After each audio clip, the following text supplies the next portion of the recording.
الحمد لله وكفى وسلام على حبيبه المصطفى أما بعد فأعوذ بالله من الشيطان الرجيم بسم الله الرحمن الرحيم محمد رسول الله والذين معه أشداء على الكفار رعماء بينهم تراهم ركعا سجدا يبتغون فضلا من الله ورضوانا إلى آخر هذه الآية صدق الله مولانا العظیم۔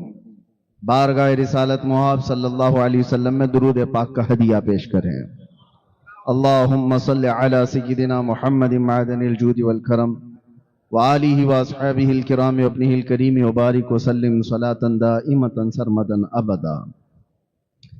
کئی مرتبہ کی ہماری رضا ٹاؤن میں حاضری، لیکن آج مجھے کچھ مختلف لگ رہا ہے۔ وجہ اس مجمع کو دیکھ کر کے مجھے میرے کچھ سوالوں کا جواب بھی مل رہا ہے۔ کئی مرتبہ آپ کے سامنے یہاں پر اس مسجد میں اسی ممبر سے میں نے خطاب کیا اور آپ کے سامنے گفتگو ہوئی، بیانات ہوئے۔ آج کا منظر کچھ عجیب یہ لگتا ہے کہ یہاں بوڑھوں اور جوانوں سے زیادہ بچوں نے قبضہ کیا ہوا ہے، اور یہ ہلکی بات نہیں ہے۔ جہاں بچے ہوتے ہیں لوگ دامن جھاڑ کر کے نکل جاتے ہیں، لیکن جہاں بچے ہوتے ہیں ہم تو وہاں پہلے پہنچتے ہیں۔ اب ایک بات سمجھ میں آ رہی ہے، بچوں میں یہ تقریر سننے کا جذبہ، یا عام طور پر ایسا ہوتا ہے کہ مولانا لوگوں سے بچے بھاگتے ہیں، دور ہونا چاہتے ہیں، تھوڑا سا ڈرتے ہیں۔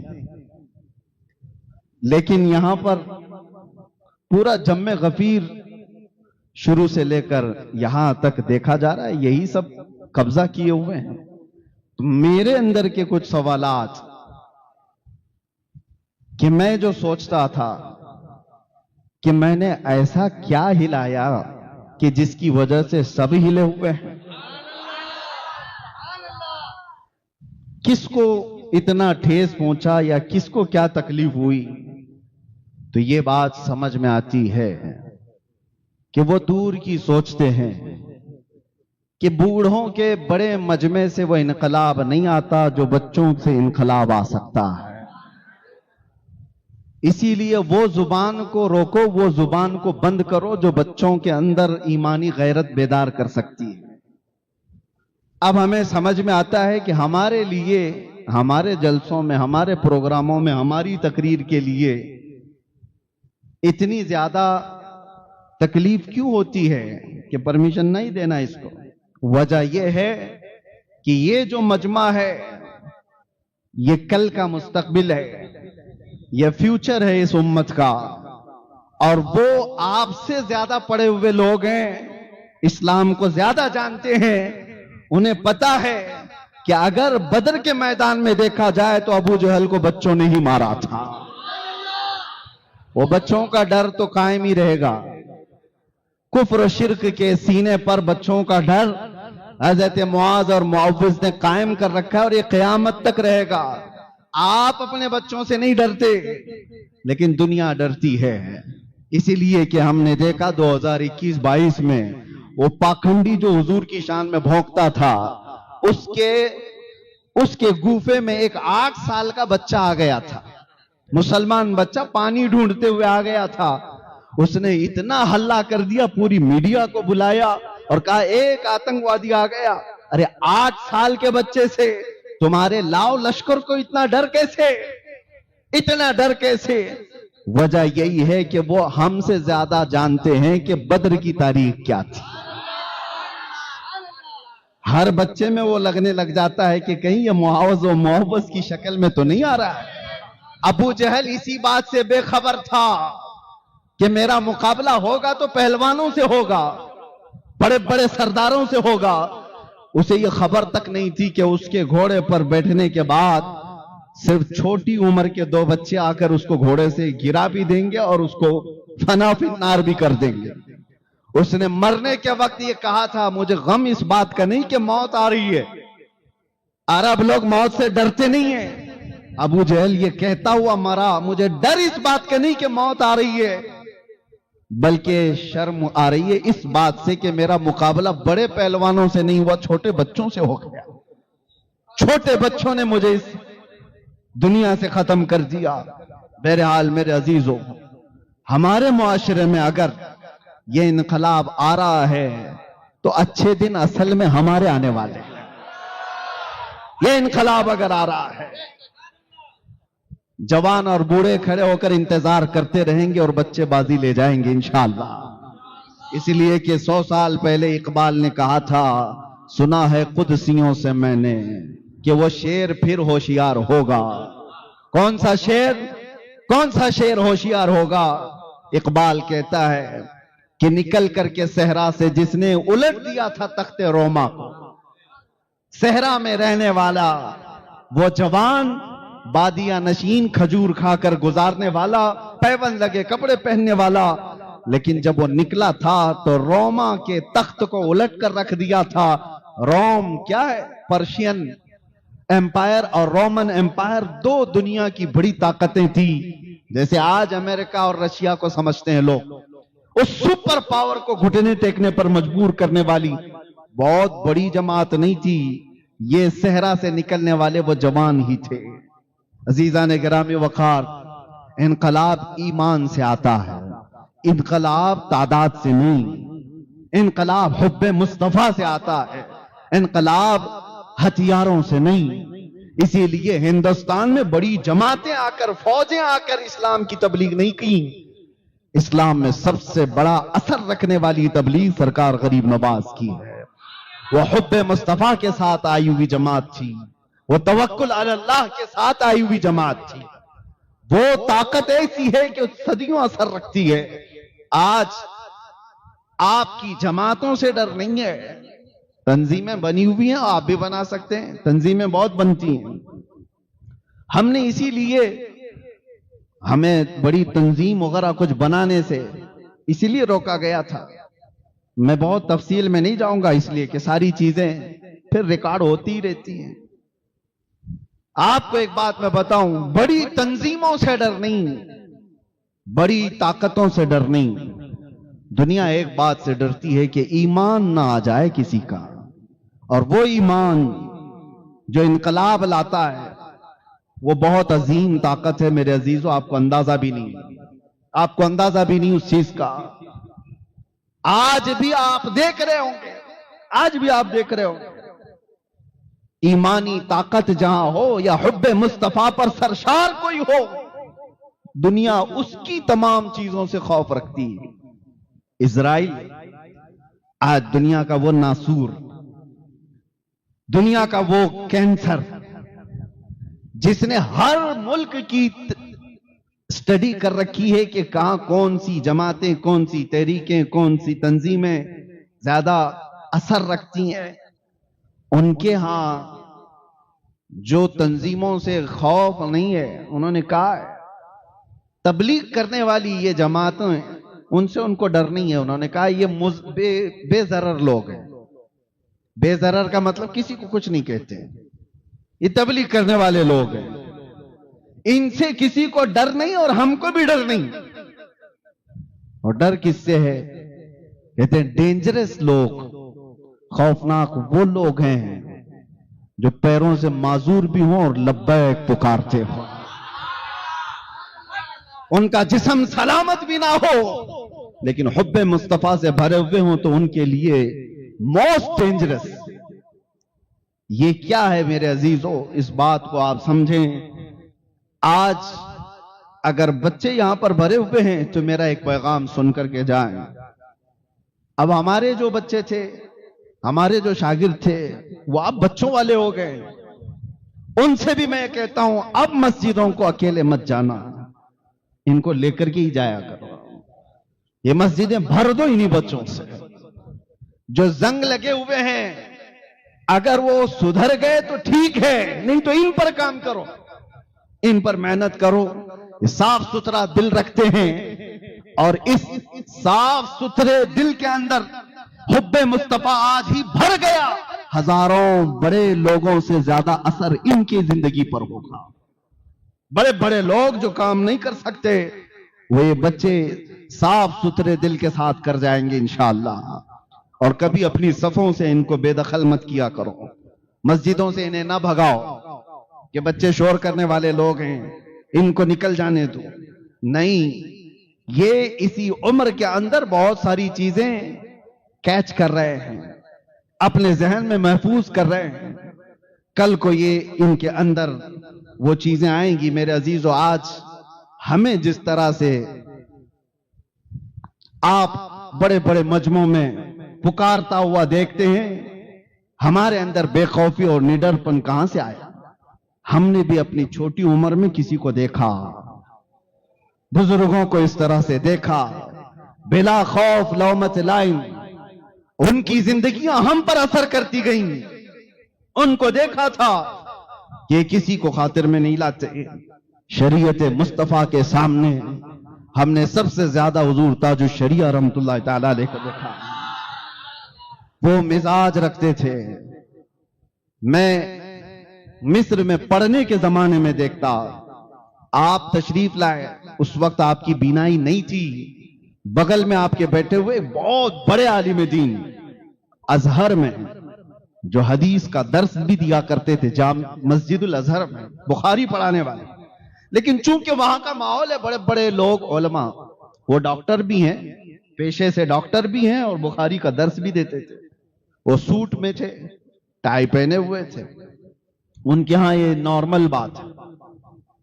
ٹرکی میں، مصر میں آپ وہاں جائیں گے تو علماء بھی یہ سوٹ بوٹ میں رہتے ہیں، ان کا ایک لباس ہے.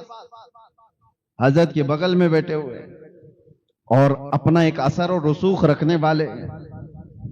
حضرت کو آپ کے مصاحبین میں سے ایک نے کہا کان میں کہ آپ کے ساتھ بیٹھے ہوئے یہ بڑے عظیم یہاں کے محدث بھی ہیں، بڑے عالم بھی ہیں، لیکن وہ ٹائی پہنے ہوئے بیٹھے ہیں.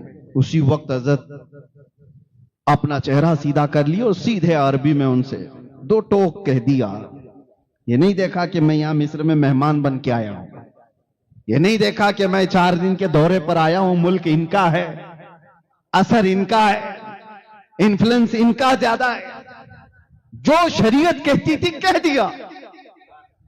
ان کو برا لگتا ہے یا نہیں لگتا یہ بھی نہیں کہنا تھا، کہہ دیا کہ یہ حرام ہے، شعار نصارہ ہے. یہ ہماری تحقیق ہے. ہم اس وقت تھوڑا سا سہمے ہوئے تھے کہ پتہ نہیں محفل کیا ہو جائے گی. وہ بگڑ کر کے چلے گئے تو کیا ہوگا ہمارا سب کا؟ ہم بھی یہاں پڑھنے کے لیے آئے ہوئے ہیں، سارے لوگوں کا کیا ہوگا؟ حضرت کو بولنا تھا، بول دیے. میرے عزیزو، ایمان کی سچائی کے ساتھ جب کوئی اصلاح کرتا ہے تو ہم نے اس کا اثر دیکھا. اسی وقت انہوں نے اپنے گلے سے اٹھائی نکالی تھی. کہا ہمارا جو مسئلہ ہے یہاں کا عرف ہے، عرف ہے، مشہور ہے، سب پہنتے ہیں، وہ سب اپنی جگہ پر، لیکن میں اس کے پہننے پر ایک بھی دلیل نہیں دینا چاہتا. آپ کے نزدیک حرام ہے، میں نے نکال دیا. اثر بھی دیکھا. میرے عزیزو، جب بڑوں کو ہم اس انداز سے دیکھتے ہیں تو پھر یہ ایمانی غیرت بھی بیدار ہوتی ہے، ایمانی حرارت بھی ہمارے اندر آتی ہے. یہ بچے اگر آج ہمیں دیکھتے ہیں تو انشاءاللہ العزیز کل کو جب یہ جوان ہوں گے تو بزدلوں کی طرح چین چین بات نہیں کریں گے، آنکھوں میں آنکھیں ڈال کر بات کرنا سیکھیں گے. یہ وہ الگ لوگ ہیں، وہ الگ لوگ ہیں جن کو اپنے چلے چٹی کی فکر ہو. یہ سنی صحیح العقیدہ وہ بچے ہیں جو حب مصطفیٰ پر کسی بات سے سودا نہیں کرتے. اور آج میں اسی بات پر آپ کے سامنے آیا ہوں. بات ہے آج حضرت عمر فاروق کی. اور ظاہر سی بات ہے، ہم نے تمہید چھیڑی ہے تو اب اسی ذات تک پہنچتے ہیں. صحابہ میں سب سے زیادہ غیرت مند صحابی حضرت عمر ابن خطاب رضی اللہ تعالی. حضرت عمر فاروق رضی اللہ تعالیٰ عنہ کا حال تو یہ تھا، میرے آقا صلی اللہ تعالیٰ علیہ وسلم نے تو یہ فرمایا کہ ہر امت میں ایک بیان کرنے والا ہوتا ہے جس کی زبان اللہ تعالیٰ کو پسند ہے، اور میری امت میں وہ عمر ابن خطاب ہے جب حضرت عمر کچھ کہتے ہیں مشورے کے طور پر، اللہ تعالیٰ اس کو قرآن کی آیت بنا کر نازل کر دیتا ہے۔ اور جو باتیں حضرت عمر کی مشورے کے طور پر ہے وہ میں آپ کو بتانا چاہتا ہوں۔ اکثر جگہ وہ غیرت ہے۔ غیرت کس کو کہتے ہیں؟ غیرت کس کو کہتے ہیں وہ میں آپ کو سمجھاتا ہوں۔ بزدل آدمی اور منافق کے اندر غیرت نہیں ہوتی۔ جس کو عام زبان میں اگر کہہ دیا جائے تو بیچ والا آدمی، اس کی غیرت نہیں، بلکہ میں پیدائشی بیچ والے کو نہیں کہہ رہا ہوں، ان کے اندر تھوڑی بہت تو ہوتی ہوگی، لیکن جو منافق ہوتا ہے وہ بے غیرت ہوتا ہے۔ بے غیرت کی ایک اور مثال میں آپ کو بتا دوں، کس کو کہتے ہیں؟ ہر انسان کے اندر، ہر مرد کے اندر اتنی غیرت تو ہوتی ہے کہ اس کی بیوی اس کے ساتھ ہو، کوئی اگر اس کی بیوی کو ٹچ کرے، اس کی بیوی کو چھیڑ چھاڑ کرے، تو اس انسان کو، اس مرد کو غصہ آئے گا کہ نہیں آئے گا؟ لیکن جہاں نہیں آتا تو اسی کو کہتے ہیں یہ بے غیرت آ جائے۔ بیوی کی مثال میں نے صرف سمجھانے کے لیے دی۔ کسی کی ماں کو کوئی گالی دے رہا ہے، وہ سن کے ہی کرتا چلا گیا، یہ بے غیرت آ جائے۔ اس کی بیٹی کو کوئی کچھ کہا، عورتوں کے معاملات میں انسان حساس ہوتا ہے، بہت سینسیٹیو ہوتا ہے، اس لیے میں یہ مثالیں دے رہا ہوں۔ اگر کسی کی ماں، بہن، بیٹی یا بیوی کو کوئی کچھ برا بھلا کہا تو جتنا غصہ آتا ہے یہ غیرت کی وجہ سے آتا ہے۔ غیرت جس کے اندر ہوگی اتنی زیادہ وہ غصے میں آتا ہے۔ غصہ ہر جگہ حرام نہیں ہے، غصہ ہر جگہ حرام نہیں ہے۔ ہاں ایک بات یاد رکھو، غصہ ہونا بھی چاہیے، بغیر غصے والا آدمی وہ بزدل ہو جاتا ہے۔ غصہ کچھ جگہ حرام ہے لیکن ہر وقت نہیں۔ مرد کو غصہ ہونا بھی چاہیے، کس جگہ پر؟ میں تو حدیث کے ذریعے سے بتا رہا ہوں۔ اگر آپ گھر میں بیٹھے تھے، آپ کے گھر کے سامنے سے آپ کا دروازہ کھلا ہوا تھا، کوئی شخص آپ کے گھر کے اندر نظر ڈالتا ہے آپ کی عورتوں پر، حضور پاک فرماتے ہیں گھر والے کو اختیار ہے غیرت میں آ کر اگر اس نے پتھر اٹھایا اور دیکھنے والے کی آنکھ پر مار دیا، اس کی آنکھ پھوٹ بھی گئی تو مارنے والے پر مواخذہ نہیں ہوگا۔ کیوں؟ اس نے غیرت کی وجہ سے کیا۔ یہ غیرت ہے، یہ غصہ ہے اس کا، اور یہ انسانی فطرت کا حصہ ہے، انسانی فطرت کا حصہ ہے۔ اور جب یہ غیرت نکل جاتی ہے تو ایسے کچروں کا کوئی کام بھی نہیں ہوتا۔ اسی لیے میرے عزیزوں، اب دو چیزوں کے لیے میں یہ باتیں کہہ رہا ہوں۔ اپنی جب کبھی کوئی کمیٹی بنانا ہو، اور جب کبھی تمہیں دوستی کرنا ہو، اور جب کبھی تمہیں کسی سے رشتہ کرنا ہو، یہ تین جگہوں پر غیرت سب سے پہلے دیکھو اس کے اندر کتنی۔ بے غیرت آدمی اگر تمہاری کمیٹیوں میں بیٹھے گا تو سب کو منافق بنا کر رکھے گا، نہ وہ تمہارا کوئی فیصلہ لے پائے گا۔ اس سے زیادہ تو غیرت والی عورتیں ہوتی ہیں بہت ساری جگہوں پر۔ آپ کو پتا ہے جب بے غیرت آدمی کو آپ اپنا سردار بنا لیں یا دوست بنا لیں تو اس کی بیماری کا اثر تمہارے اندر بھی آتا ہے۔ حضرت عمر ابن خطاب رضی اللہ تعالیٰ عنہ کے مشوروں کے بارے میں کہہ رہا تھا۔ نبی اکرم صلی اللہ تعالیٰ علیہ وسلم کی ازواج مطہرات مومنوں کی کیا ہیں؟ سب کیا ہیں؟ حضور کی بیویاں مومنوں کی ماں ہیں۔ ام المومنین کہا جاتا ہے حضور کی ہر بیوی کو۔ پہلے وہ صحابہ اکرام حضور کے گھروں پر جاتے تھے تو حضور کی بیویاں کوئی سامان لینا ہے دینا ہے آمنے سامنے ہو جاتی تھی۔ یہ معاملہ تو نارمل تھا، لیکن حضرت عمر کو یہ پسند نہیں تھا۔ حضرت عمر ابن خطاب رضی اللہ تعالیٰ حضور کی بارگاہ میں آ کر یوں کہتے ہیں کہ یا رسول اللہ صلی اللہ علیہ وسلم، آپ کی ازواج مطہرات ان کے سامنے صحابہ آ جاتے ہیں، یہ مجھے اچھا نہیں لگتا۔ صحابہ دنیا کے سب سے اچھے لوگ ہیں جن کی نگاہیں خطا نہیں کریں گی، اور خطا کریں بھی تو کس کے ساتھ؟ وہ تو امت کی مائیں ہیں، ماں کے پاس تو بچہ جا ہی سکتا ہے، ساری دلیلیں ایک طرف، لیکن غیرت عمر ایک طرف۔ حضرت عمر کی غیرت، میرے نبی کی بیویاں ہیں، عام نہیں ہیں۔ تو یہ حضرت عمر نے آ کر مشورتاً حضور کی بارگاہ میں عرض کیا۔ اسی رات کو جبرائیل امین آیت لے کر نازل ہو گئے، یا نساء النبی لستن کاحد من النساء، اے نبی کی بیویوں تم عام عورتوں کی طرح نہیں ہو، عام عورتوں کی طرح نہیں ہو۔ پھر اللہ نے حکم نازل فرما دیا، اے لوگو وَإِذَا سَأَلْتُمُوهُنَّ مَتَاعًا فَاسْأَلُوهُنَّ مِنْ وَرَاءِ حِجَابٍ، جب تمہیں کسی بات کا سوال کرنا ہے نبی کی بیویوں سے یا کچھ مانگنا ہے تو آج کے بعد پردے کے پیچھے کھڑے ہو کر کے مانگو۔ یہ غیرت عمر ہے، عمر ابن خطاب رضی اللہ تعالیٰ عنہ کی غیرت نے وہ چیز، حضور پاک صلی اللہ تعالیٰ علیہ وسلم نے ایک خواب دیکھ کر کے یہ بھی تو فرمایا تھا کہ میں نے دیکھا کہ عمر ابن خطاب رضی اللہ تعالیٰ عنہ کے متعلق کہ ان کا جبہ زمین تک لگا ہوا تھا۔ تو حضرت عمر نے پوچھا کہ یہ اس خواب کی تعبیر کیا ہے؟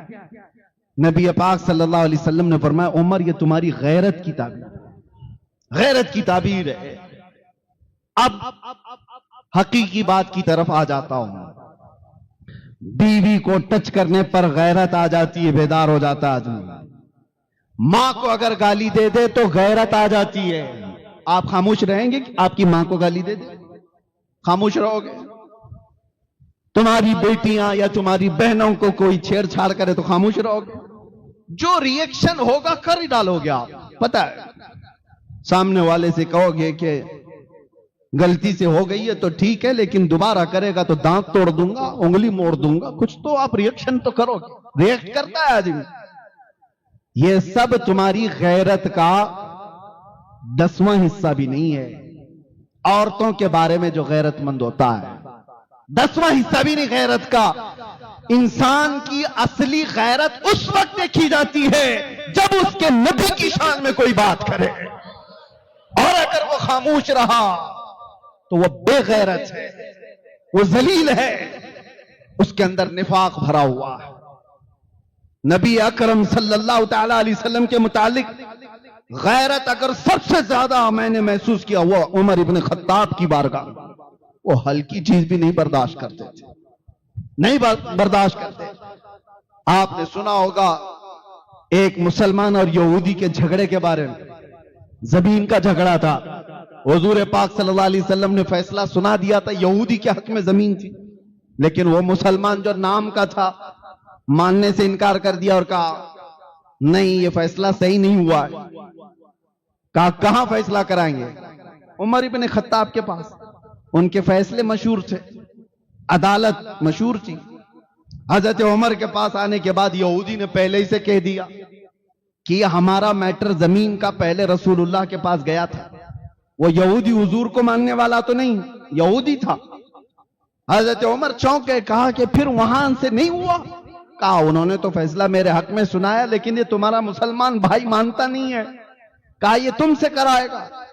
پھر حضرت عمر نے تلوار اٹھائی اور اس کی گردن مار دی۔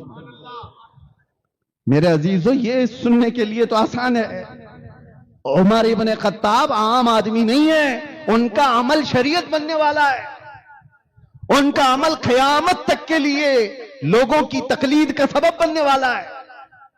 ہر اٹھے بیٹھے کچھ کام کر نہیں سکتے تھے، لیکن گردن تمہاری دی۔ اب مدینے میں مشہور ہوا عمر ابن خطاب نے ایک مسلمان کو مارا تھا، تو وہ مسلمان دکھنے میں نام، حضور کے پاس آنا جانا، نمازیں پڑھنا۔ اب ایک طرف حضرت عمر ہیں اور ایک طرف وہ قتل کیا ہوا، اس کی طرف سے لوگ بھی کہہ رہے ہیں کہ عمر نے بہت بڑا کام کر دیا، بہت، کہ یہ جذبے میں آ کر کے کسی کی گردن مار دیا۔ یہودی اور مسلمان کی جب بات ہو تو ایک مسلمان کا کیسے قتل؟ حضرت عمر کو بلایا گیا حضور کے پاس اور حضور پاک صلی اللہ علیہ وسلم نے پوچھا عمر تم نے ایک مسلمان کی گردن ماری؟ اب جواب سنو۔ حضرت عمر نے کہا یا رسول اللہ میں اس کو مسلمان مانتا ہی نہیں تھا، نہیں میں نے کسی مسلمان کی گردن نہیں ماری۔ تو حضور نے فرمایا تم کو کیسے پتا وہ مسلمان تھا کہ نہیں تھا؟ اب یہ بڑی چیز ہے، کسی کے بارے میں کوئی کہہ نہیں سکتا. کیسے کہے گا؟ آپ کو میں بتاؤں، کافر بھی ثابت نظر آتا ہے، مسلمان بھی نظر آتا ہے، منافق نہیں نظر آتا. منافق دل کے اندر چھپا ہوا ہے، بغض ہے، عداوت ہے، سب ہے، اس کی پیشانی پہ لکھا ہوا تو نہیں ہے. اب آج کے زمانے میں کسی کو منافق نہیں کہہ سکتے، یہ بھی مسئلہ سن لیں آپ. کسی کو منافق ڈائریکٹ، ہاں علامات نفاق ہے اس کے اندر، یہ کہہ سکتے ہیں، نفاق کی چیزیں اس کے اندر ہے. منافق کہنا یہ غیب کی بات ہے، اور آج کون اس طرح غیب کی خبر دے گا؟ دل کے اندر چھپی ہوئی چیز. اب حضرت عمر نے جب یہ کہا میں اس کو مسلمان مانتا ہی نہیں، حضور نے فرمایا کیسے نہیں مانتے؟ دلیل تو کچھ نہیں تھی، نہ وہ مرے ہوئے کی پیشانی پر لکھا ہوا تھا کہ ہذا منافق، کہیں کچھ لکھا ہوا نہیں تھا. حضرت عمر نے کہا یا رسول اللہ جب وہ آپ کے فیصلے کو نہیں مانا تو؟ یہ تو حضرت عمر کی بات چل رہی ہے میرے عزیزو، حضور بھی جرح کر رہے ہیں، یہ آرگیومنٹ ہو رہا ہے. رسول پاک صلی اللہ علیہ وسلم نے فرمایا عمر کیا تم اپنی طرف سے اپنی رائے سے یہ قائم کر لو گے کہ کون مسلمان ہے کون منافق ہے کون مسلمان نہیں ہے؟ بات چل ہی رہی تھی کہ جبرائیل امین آیت لے کر نازل ہو گئے. قرآن میں اللہ تعالیٰ نے نازل فرما دیا فَلَا وَرَبِّكَ لَا يُؤْمِنُونَ حَتَّى يُحَكِّمُوكَ فِي مَا شَجَرَ بَيْنَهُمْ. اے محبوب آپ کے رب کی قسم اس وقت تک کوئی مومن ہو ہی نہیں سکتا جو اپنے مسئلوں میں آپ کے فیصلے کو نہیں مانتا.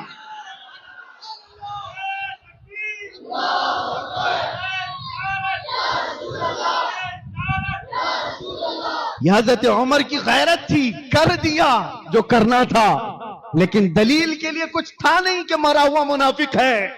لیکن کوئی دلیل کے لیے ساتھ میں ہو یا نہ ہو، میرا رب حضرت عمر کی گواہی دیتے ہوئے قرآن میں آیت نازل فرما. قرآن میں آیت آگے آج بھی تلاوت کر رہے ہیں. اور پھر یہ مسئلہ بن گیا شریعت تک کے لیے، شریعت قیامت تک کے لیے یہ دلیل بن گئی. عزیزان گرامی وقار، یہ کون سی بات ہے جو حضرت عمر کو اتنا بڑا کام کرنے پر آمادہ کر گئی؟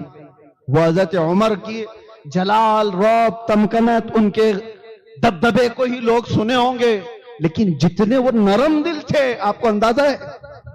بہت نرم دل تھے، بہت نرم دل. اتنے کہ جب رات کو وہ مصلی پر روتے تھے ان کے آنکھوں کے نیچے پورے کالے حلقے پڑ گئے تھے. دل کی نرمی اتنی تھی. لیکن دل کی نرمی ہونے کا مطلب یہ نہیں ہے کہ حب مصطفیٰ پر بھی آدمی نرم ہو جائے. آج کچھ لوگوں نے یہ بات لوگوں میں مشہور کر رکھی ہے. صوفی کا مطلب ہوتا ہے نرم ربل والا بال، گیند.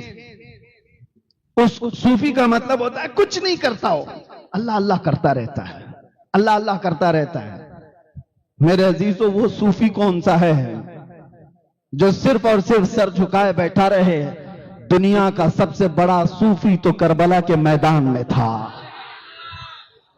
امام حسین سے بڑا صوفی کون ہے؟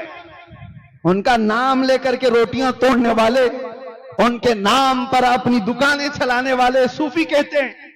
اور تمہیں ڈر آتی ہے، ڈر لگتا ہے امام حسین کی طرح بات کرنے کے لیے. ان کے کردار ہیں یزیدیوں کے، بات کرتے ہیں حسین کی. میں ایسے صوفیوں کو نہیں مانتا. صوفی وہی ہوگا جو حب مصطفیٰ پر جلال آئے اور ایمان والوں کے ساتھ وہ دل کے اندر نرمی رکھے. ہاں صوفی وہی ہے. نرم دل تو ہونا ہی چاہیے. لوگوں نے ایک الگ کنسپٹ بنا کر کے رکھا ہے. صوفی تصوف کا مطلب ہے دنیا چھوڑ کر کے رہنا، کسی کو کچھ نہیں کہنا، کسی کو کچھ نہیں کہنا. یہ تو ایسی ہے. ایک صوفی صاحب کے بارے میں سنا، کھیت میں بیٹھے رہتے تھے، بھٹے کی کھیت تھی ان کی، مکئی کی، اور ایک گدھا آتا تھا کھیت چرنے لگ جاتا تھا اور یہ تسبیح ہلاتے بیٹھے ہوئے ہیں، تسبیح بھی پڑھ رہے ہیں اور یہیں سے اے اللہ بچا لے میرے کھیت کو، اے اللہ بچا لے میرے کھیت کو، اے اللہ بچا لے میرے کھیت کو۔ وہ گدھا ہے، چر کے چلا جاتا تھا۔ کچھ محلے کے جوان تھے، اولڈ ڈبلی والے، وہ صوفی صاحب کو روز دیکھ رہے تھے۔ کہا یہ پیر صاحب روز تسبیح گھما رہے ہیں اور یہ گدھا چر کے چلا جاتا ہے۔ ایک دن دیکھا، 2 دن دیکھا، 4 دن، ان کی تسبیح نہیں ختم ہوتی اور گدھا کھانا نہیں چھوڑتا۔ آدھا کھیت ختم ہو گیا تھا۔ 5 دن کے بعد یہ نوجوان لوگ ایک بڑا ڈنڈا لے کر کے آئے اور اس کے بعد آئے، جیسی گدھا کھیت میں آیا، گدھے کو ادھر سے مارا، ادھر سے مارا، ادھر سے مارا، ادھر سے مارا۔ گدھا چیختے چیختے زخمی ہو کر بھاگ گیا، کھیت محفوظ ہو گیا، بچ گیا۔ صوفی صاحب کے پاس آئے جوان لوگ، کہا کہ حضرت ہر کام تسبیح سے نہیں ہوتا، کچھ کاموں کے لیے ڈنڈے بھی چاہیے۔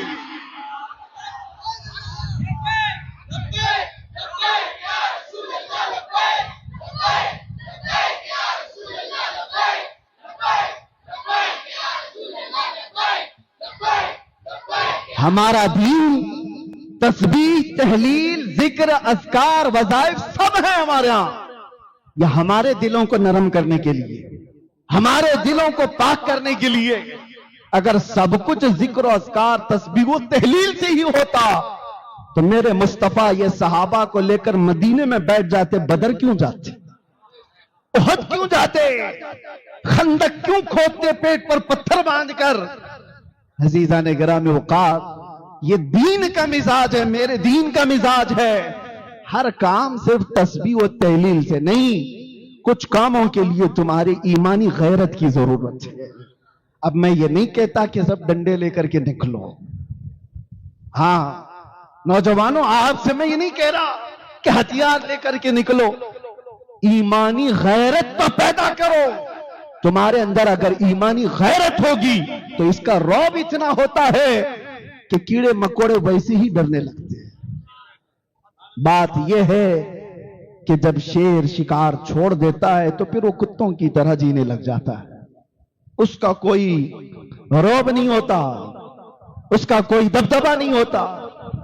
آپ کو یہ نہیں کہا جا رہا ہے کہ شکار کرنے لگو، لیکن اپنے اندر اتنی ایمانی غیرت باقی رکھو، اتنی ایمانی غیرت باقی رکھو کہ دنیا کو یہ سمجھ میں آئے کہ اس کے ساتھ جو کچھ بھی کر لیں، لیکن اس کی ایمانی غیرت جب بیدار ہوتی ہے تو یہ بہت بڑا انقلاب اور ایک بہت بڑی سونامی لے کے آ سکتا ہے۔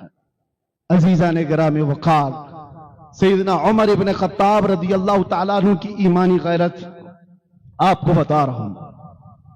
آپ 2 چیزوں کا ایک بہت بڑا حکم دے کر کے گئے۔ میں پڑھ رہا تھا آپ کی سیرت میں، مجھے بہت اچھی چیز لگی۔ آپ فرماتے ہیں 2 چیزوں سے مجھے ڈر ہی نہیں، ایک چیز سے ڈر لگتا ہے۔ عمر ابن خطاب کہا 2 چیزوں سے بالکل میں پازیٹیو ہوں، ڈر نہیں۔ کہا کون سی؟ کہا ایک ایمان والا وہ جو اپنا ایمان ظاہر کرتا ہے، اپنا ایمان ظاہر کرتا ہے، وہ بہت اچھا آدمی ہے، مجھے اس سے ڈر نہیں۔ اور دوسرا وہ کافر جو اپنے کفر کا اظہار بھی کرتا ہے، اس سے بھی ڈر نہیں، کھلا ہوا کافر ہے، کہہ بھی رہا ہے۔ حضرت عمر کہتے ہیں ڈر اس سے لگتا ہے جو جماعت میں ہوتا ہے، ایمان دکھاتا ہے اور کفر چھپاتا ہے، اس سے ڈر لگتا ہے۔ اور یہی امت کے لیے سب سے خطرناک ترین جماعت ہے۔ اللہ تعالیٰ نے ان کی مذمت میں پہلے پارے میں 13 آیتیں نازل فرمائی، ایمان والوں کے متعلق 5 آیتیں، کفار کے لیے 2 آیتیں اور منافقین کے لیے 13 آیتیں مسلسل۔ اس سے اندازہ ہوتا ہے اب یہ منافقت آتی کہاں سے ہے؟ یہ بے غیرت آدمیوں کے اندر زیادہ آتی ہے۔ بے غیرت لوگ کون ہوتے ہیں؟ اور اس کی ایک اور بات آپ کو بھی سمجھا کر کے جاتا ہوں، آج کل کے ماحول کے اعتبار سے میری یہ بات بہت توجہ سے سننا۔ ایک معاملہ حضرت عمر ابن خطاب کے پاس آیا، ایک شخص کے ساتھ معاملات کرنا تھا، اس کے بارے میں کسی کی گواہی لینی تھی، کسی کی گواہی لینی تھی۔ حضرت عمر نے لوگوں سے پوچھا مدینے میں کوئی اس کی گواہی دے گا؟ کہ یہ آدمی اچھا ہے، اس سے معاملات کر سکتے ہیں. تو ایک صحابی کھڑے ہو گئے، کہا کہ امیر المومنین میں اس کی گواہی دیتا ہوں. اب سنو کون کس کی گواہی دے سکتا ہے؟ حضرت عمر نے سب سے پہلے ان سے پوچھا تم اس کے اچھے اور سچے ہونے کی گواہی دے رہے ہو؟ سب سے پہلے یہ بتاؤ کیا تم اس کے پڑوسی ہو؟ پڑوسی جانتا ہے. انہوں نے کہا نہیں میں پڑوسی تو نہیں ہوں. دوسرا سوال حضرت عمر نے کہا، بہت اہم بات کہہ رہا ہوں میں آپ سے، کہا کیا تم نے کبھی اس سے کوئی لین دین کیا ہے؟ انہوں نے کہا نہیں، لین دین بھی نہیں کیا. کسی کے بارے میں توجہ چاہتا ہوں، لین دین کیا ہوا ہوگا تو پتہ چل جائے گا کہ کیسا ہے. تیسرا سوال حضرت عمر نے کیا، کیا تم نے کبھی اس کے ساتھ سفر کیا ہے؟ انہوں نے کہا نہیں میں سفر بھی نہیں کیا. تو حضرت عمر مسکرانے لگے، کہا اچھا تم نے اس کو مسجد میں دیکھا ہوگا، نماز روزہ وغیرہ میں. انہوں نے کہا ہاں میں نے اس کو 5 وقت دیکھا. حضرت عمر نے کہا چپ ہو جا، تو اس کی گواہی دینے کے قابل ہی نہیں. اس کی نماز، اس کے روزے، اس کی زکات دیکھا تو ہوں. حضرت عمر نے کہا تو اس کی گواہی دینے کے قابل نہیں ہے. جس کو صرف مسجدوں میں دیکھے ہو اس کی اچھائی کی گواہی نہیں.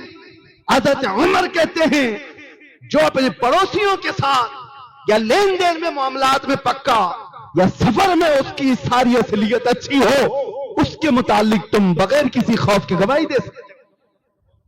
یہ حضرت عمر نے کہا یہ بہت بڑا پیغام ہے آج کے لیے. تو صرف دکھنے والی چیزوں کے متعلق آپ اپنے دماغ میں یہ مت بٹھا لینا کہ بہت اچھا ہے. نمازیں، روزے، زکات، حج یہ ہمارے دین کا 25% حصہ ہے اور معاملات یہ 75% ہے. اور جو معاملات میں کچا ہے وہ دیندار نہیں کہلا سکتا. نمازی ہو سکتا ہے، زکات والا ہو سکتا ہے، حاجی ہو سکتا ہے، دیندار وہی ہوگا جو معاملات میں اچھا ہوگا. اس کی بیوی کے ساتھ اس کے تعلقات کیسے ہیں، اس کے پڑوسی کے ساتھ اس کے کیسے تعلقات ہیں، اور پھر وہ لین دین میں کیسا ہے، وعدے کا پکا ہے کہ نہیں. یہاں تو 90% ڈوبے ہوئے ہوں، جو کہا اس پر قائم نہیں. پیسے لینے کے وقت چہرہ الگ ہے، واپس دینے کے وقت ان کے ہاؤ بہت بدلے ہوئے. معاملات یہاں آدمی کے نفاق کے بارے میں کہا گیا ہے، ایمان والے کی علامت نہیں ہے. میں تو ایک حاجی صاحب کو دیکھا تھا، اللہ ان کو غریق رحمت فرمائے. ان کی وہ لکڑی کی مل تھی، سا مل جس کو کہتے ہیں، جس میں لکڑیاں کاٹی جاتی ہیں. بڑھاپا آیا تو ان کے بچے بھی تھے بہت پیسے والے اچھے، جن کو کہا جائے کہ اپنے زمانے کے امیر ترین آدمی. اٹھا کر کے اونے پونے جو قیمت آئی وہ 100 مل بیچ دیا. لوگ سب حیرت میں تھے کہ یہ چیز ملتی نہیں ہے جلدی کسی کو، لائسنس نہیں ملتا اور آپ نے اٹھا کر بیچ دیا. انہوں نے میرے سامنے کہا کہ مفتی صاحب مجھے ڈر صرف اس بات کا ہے کہ میرے مرنے کے بعد میری اولاد غیر قانونی لکڑیاں کہیں کاٹنا نہ شروع کر دی، اس لیے میں نے بیچ دیا. یہ ہے ایمانی غیرت، یہ ہے ایمانی غیرت. معاملات میں آدمی ایسا ہو جو اولاد کے سلسلے میں بھی اس طرح کا رویہ رکھتا ہو، وہ ایمان ہے میرے عزیز. سیدنا عمر ابن خطاب رضی اللہ تعالیٰ عنہ کے معاملات کے سلسلے میں جو باتیں ہیں وہ بھی تھوڑا میں عرض کر رہا ہوں. غیرت کے متعلق میں نے جو بات کی، اتنی غیرت تو ہونی چاہیے.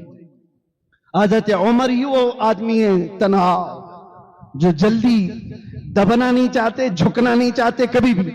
صلح حدیبیہ ہو رہی تھی، آبجیکشن کسی کا نہیں تھا.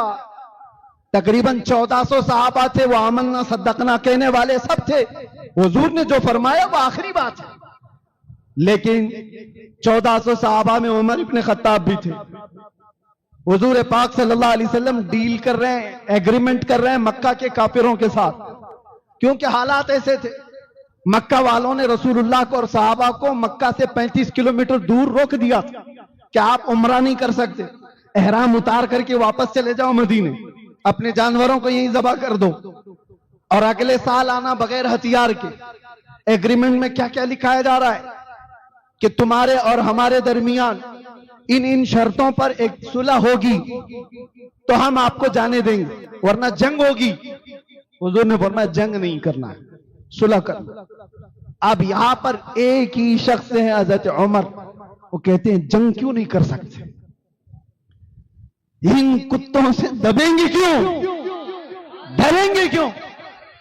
یا رسول اللہ بدر میں تو ہم تھے، احد میں بھی تھے، ہم خندق میں بھی تھے، یہ سب جنگیں ہم دیکھے ہیں اور ان کو بھی ہم اچھی طرح سے دیکھے ہوئے ہیں، نمٹا دیں گے، جو ہوگا دیکھا جائے گا. حضرت عمر کی غیرت تھی، وہ کہہ رہے تھے کہ ان سے دب کر کے کیوں رسول اللہ صلح کریں گے، مگر وہ میرے نبی کی نظر تھی، وہ اللہ کی طرف سے وحی کی ہوئی نظر تھی. آپ فرما رہے تھے عمر میں جو دیکھ رہا ہوں وہ تم نہیں دیکھ سکتے. دل کو اس وقت تک اطمینان نہیں آ رہا تھا. صحابہ کو جا جا کر کے عمر ابن خطاب کیا کہہ رہے تھے؟ چلو سب کے سب مل کے حضور سے کہتے ہیں ہم سب لڑنے کے لیے تیار ہیں، مرنے کے لیے تیار ہیں، بغیر عمرہ کیے ہوئے کیوں ہم بال کٹا لیں، یہاں پر کیوں اپنے احرام اتاریں. سارے صحابہ کوئی آنے کو تیار نہیں. کیا حضور نے فرما دیا اب اس کے بعد کیا کہیں گے؟ چند لوگ کہہ رہے تھے چلو عمر ایک کام کرتے ہیں، ابو بکر صدیق کو منا لیتے ہیں اور ابو بکر صدیق کو اپنی طرف کر کے رسول اللہ کے پاس لے کے چلیں گے اور رسول اللہ ابو بکر صدیق کے مشورے کو رد نہیں کریں گے. تو یہ سوچ کر کے حضرت عمر گئے ابو بکر صدیق کے پاس اور سنانے لگ گئے کہ ابو بکر آپ دیکھ نہیں رہے ایسی ایسی صلح ہو رہی ہے کہ مدینے سے کوئی آئے گا مکہ بھاگ کر کے تو یہ واپس نہیں کریں گے، اور مکہ سے کوئی ہمارے پاس آیا تو ہمیں واپس کرنا پڑے گا. بہت ساری ایسی دبی ہوئی شرطیں تھیں، عمرہ نہیں کرنے دیں گے اس سال، اور اگلے سال آئے بھی تو بغیر کسی ہتھیار کے آئیں گے، حفاظت کے لیے بھی کچھ نہیں رکھیں گے. یہ سب کیا باتیں ہیں؟ ابو بکر چلو ہم چل کر کے کہتے ہیں حضور کی بارگاہ میں کہ ہم لڑنے کے لیے تیار ہیں، جنگ کریں گے، اس کے بعد عمرہ بھی کریں گے. حضرت عمر کو جو جو بولنا تھا بول گئے. یہ غیرت کی بات تھی، یہ غیرت ہے. اور جہاں صداقت کمال پر ہوگی وہ صدیق اکبر کی تھی. غیرت الگ معاملات کراتی ہے، یہ کیا ہے؟ کوئک معاملات، ابھی دیکھا ابھی مار دوں گا. اور ایک ہے توکل اور صداقت کی ذات. صدیق اکبر نے عمر ابن خطاب کے کندھوں کو پکڑا اور جھنجھوڑ کر کے ہلا دیا. اور کیا سخت جملے کہے تھے جانتے ہو؟ اس دن بڑے سخت جملے کہا تھا، الزم غرضک یا عمر. کہا اے عمر زبان سنبھال کر کے بات کر، وہ رسول اللہ کا فیصلہ ہے، وہ رسول اللہ کا فیصلہ ہے. وہ تو کہہ رہے احرام اتار کر واپس مدینے چلے جاؤ، قسم رب ذوالجلال کی ہمارا ایمان یہ ہے مصطفیٰ کہہ دیں گردن اتار کر مدینے جاؤ تو بھی اتار کر جائیں.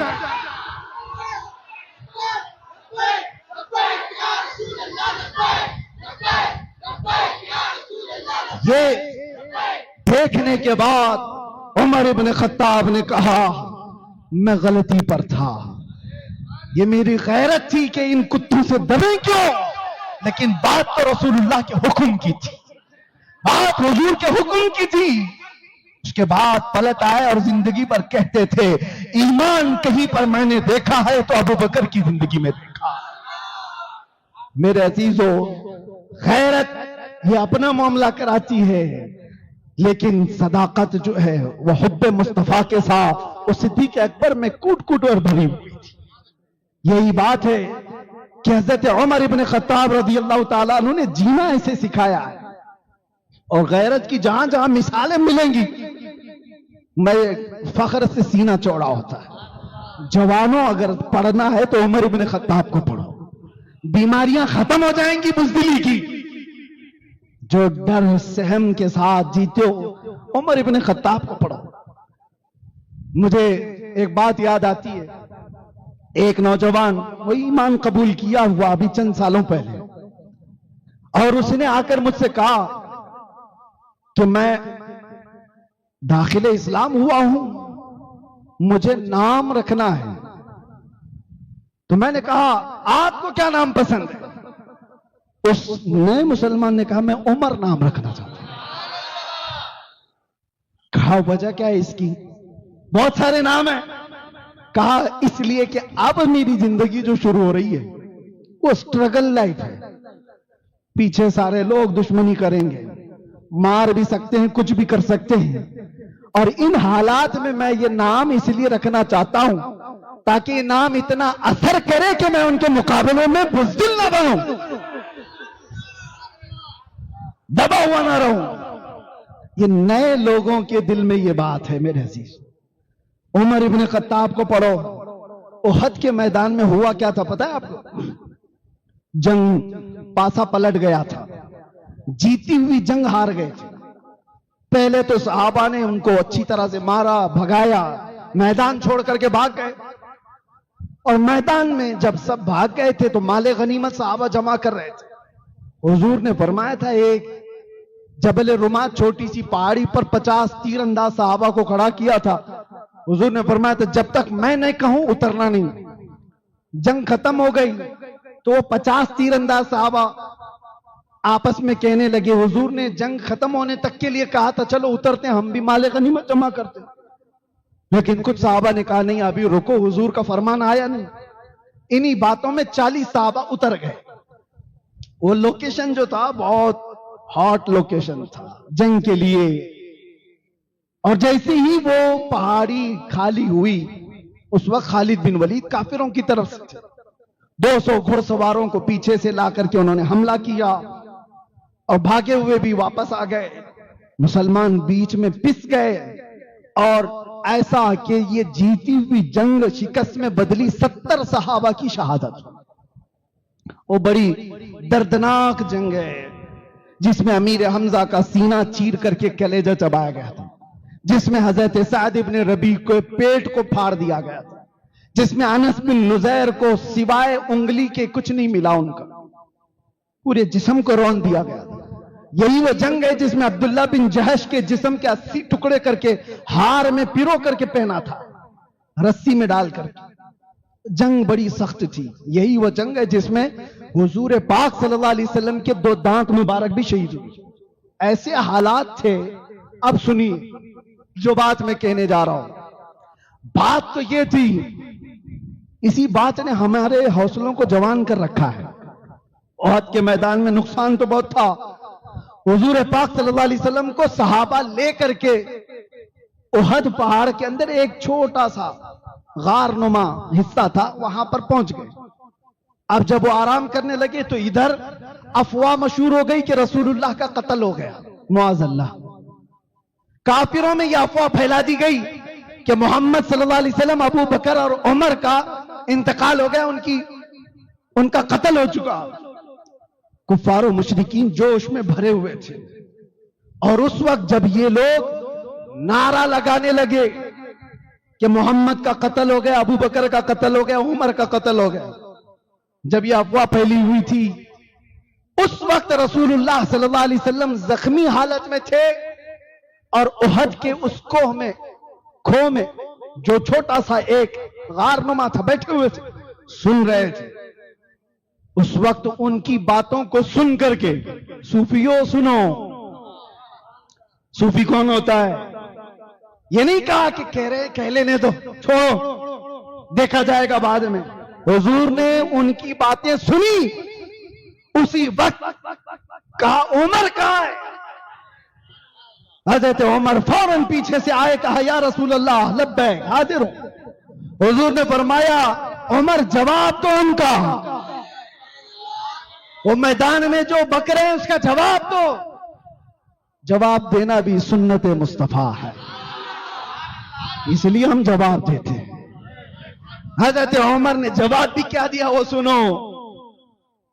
جب وہ کہہ رہے تھے محمد کا، ابو بکر کا، عمر کا قتل ہو چکا، معاذ اللہ رب العالمین، تب حضرت عمر نے پکار کر کہا ابو سفیان فلاں بن فلاں جن کے نام لینے تھے، کہا سنو محمد صلی اللہ علیہ وسلم بھی زندہ ہیں، ابو بکر بھی زندہ ہیں، عمر بھی زندہ ہیں، اور تمہاری آنکھوں میں گڑتے رہیں گے، تمہارے دلوں پر چبھتے رہیں گے۔ وہ شوق میں رہ گئے کہ یہ لوگ زندہ ہیں۔ تو اس کے بعد پھر نعرہ لگنے لگا ادھر سے، کہا اعلو حبل، ان کے ایک بت کا نام تھا، ان کے خدا کا نام تھا حبل، اس کو نعرہ لگاتے ہوئے کہنے لگے جے ہو، زندہ ہو، زندہ باد کے نعرے کہ ہمارے خدا کی زندہ باد یا جے ہو، اس کی وجہ سے ہم جیتے ہیں۔ تو حضرت عمر رضی اللہ تعالیٰ عنہ نے جواب میں کہا اللہ اکبر، اللہ اکبر، اللہ سب سے بڑا ہے، اللہ سب سے بڑا ہے۔ پھر ادھر سے سوال ایک اور نعرہ لگا، نعرے کا جواب بھی دینا ضروری ہے۔ ہاں، یہ ظالم کافروں نے جب کہا لنا عزا ولا عزا لکم، عزا بھی ان کے ایک خدا کا نام تھا، انہوں نے کہا سنو عمر، ہمارے پاس تو عزا ہے جس نے ہمیں یہاں عزت دی، تمہارے پاس عزا نہیں ہے۔ حضرت عمر نے کیا کہا؟ جواب میں کہا اللہ مولانا ولا مولا لکم، اللہ ہمارا مولا ہے، تمہارے پاس کچھ نہیں۔ یہ جواب سنو، یہ غیرت ہے، زخمی ہے، 70 شہید ہو چکے۔ اب ادھر سے سوال ایک اور نعرہ لگا، توجہ، ایک اور نعرہ لگا۔ ابو سفیان نے کہا عمر حساب برابر ہو گیا، بدر میں ہمارے 70 تم نے مارے تھے، احد میں 70 تمہارے ہم نے مارے، حساب برابر۔ حضرت عمر نے چیخ کر کے کہا ابو سفیان کان کھول کر سن لے، کوئی حساب برابر نہیں، وجہ یہ ہے تمہارے 70 جہنم میں، ہمارے 70 جنت میں۔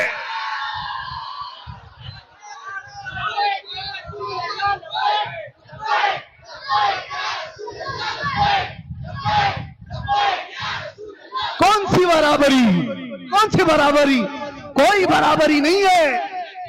تمہارے 70 جو مارے گئے تھے سب جہنم میں گئے، ہمارے 70 جتنے انتقال کیے سب جنت میں پہنچے۔ یہ حضرت عمر کی تاریخ پڑھنے کے بعد پھر اگر ہم سے کوئی کہے چپ رہو مولانا، تو ہم کہتے ہیں تو عمر والا نہیں ہے، ہو سکتا ہے تو کھٹمل ہے، عمر والا ہوگا جواب تو دے گا۔ آپ کے اندر بھی میں چاہتا ہوں غیرت ایمانی اتنی رکھو، بیوی کے لیے، ماں کے لیے، بیٹی اور بہن کے لیے رکھ سکتا ہے تو میرے عزیز یہ رشتے تو قبر میں جانے سے پہلے ختم ہو جاتے ہیں، اس رشتے کے لیے کتنی غیرت ہونی چاہیے جو قبر میں بھی ساتھ دے اور حشر میں بھی ساتھ، جو ہماری شفاعت کرنے والا ہو، جو قبر میں آنے کے بعد نکیرین کو ہمارے سوالات جوابات کے لیے آسانی کرنے والا ہو۔ ارے جو مصطفیٰ میدان قیامت میں یہ بیان کرتے ہوں کہ تم میدان قیامت میں مجھے دیکھنا، میری کیفیت یہ ہوگی، میرے ایک کندھے پر چادر ہوگی جو کھسک کر کے گر رہی ہوگی، اور میں اپنے ایک ہاتھ سے چادر سنبھال رہا ہوں گا اور دوسرے ہاتھ سے اپنے امتی کو پکڑ کر جنت میں لے جا رہا ہوں گا۔ جو نہ بھولا ہم غریبوں کو رضا، یاد اس کی اپنی عادت کیجئے۔ ان کے لیے کتنی غیرت ہونی چاہیے، اس مصطفیٰ کے لیے کتنی غیرت ہونی چاہیے۔ اب آخری باتیں عرض کروں، حضرت عمر کا کوئی ذکر ختم ہونے والا نہیں، لیکن یہ دوا ہے، میں دوا دے کر کے جا رہا ہوں۔ ظاہر سی بات ہے آپ کو بھی یہ نسخہ دیتا ہوں، حضرت مفتی شکیل صاحب سے بھی کہوں گا، جب کبھی آپ پھسپھساپن دیکھیں تو سپرے ماریں اور حضرت عمر کا نام جاپ کریں، انشاءاللہ العزیز یہ پلپلاپن ختم ہوگا۔ اگر بے غیرت نہیں ہے تو، منافق نہیں ہے تو، ایمان والا ان باتوں کو سنتا ہے، اس کے ایمان میں اضافہ ہوتا ہے۔ بے غیرت سنے گا تو اس کو کیا مطلب ہے، اس کا کوئی لینا دینا نہیں۔ ایک بات جو عرض کر رہا ہوں، اب یہ بھی غیرت اور کیسے یقین کی بات ہے۔